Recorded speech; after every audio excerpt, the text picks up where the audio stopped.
China has confirmed that President Xi Jinping will not attend the G20 summit this weekend. Premier Li Qiang will be going for the meeting in New Delhi instead.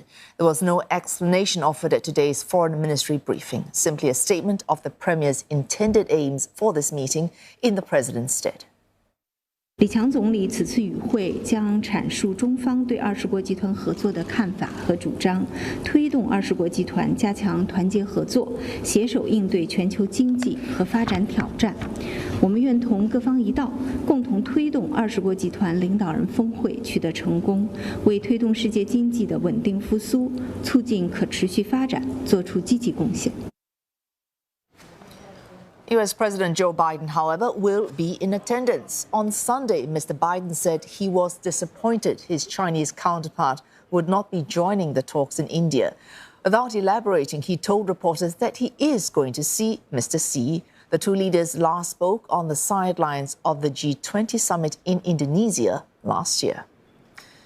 And for more, Lo Minmin joins us live from Shanghai. Minmin, as we just heard, there's no official explanation for why Mr. Xi will not be able to attend the G20 summit in New Delhi. But what are you hearing about possible reasons for his not being able to turn up?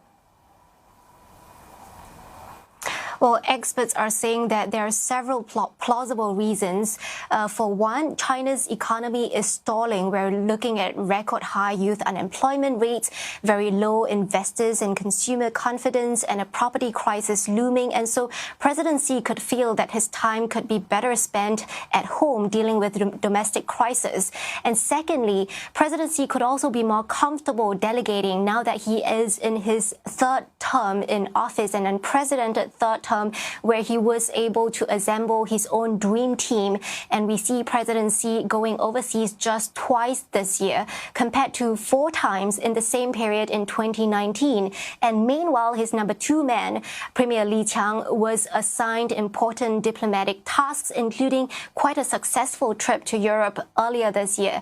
And third, and perhaps the most significant, is that perhaps Mr. Xi doesn't quite like the guest list because it is being hosted by regional rival India, with whom China has a territorial dispute with over their shared border. And India had just last week protested against a new map issued by Beijing that indicated these disputed areas as China's own territory. The two countries have also expelled each other's journalists.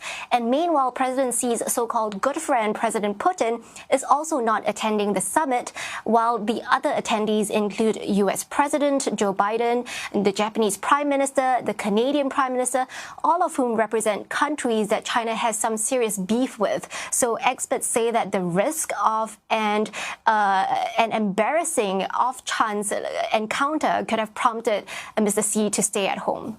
Minmin, very hypothetically, if we take that third reason as one of the reasons being considered by Mr. Xi, if there's a risk of embarrassment, equally, some could argue that missing this summit means a missed chance for him to mend relations precisely with the countries with which he might be not quite so satisfied with at the moment.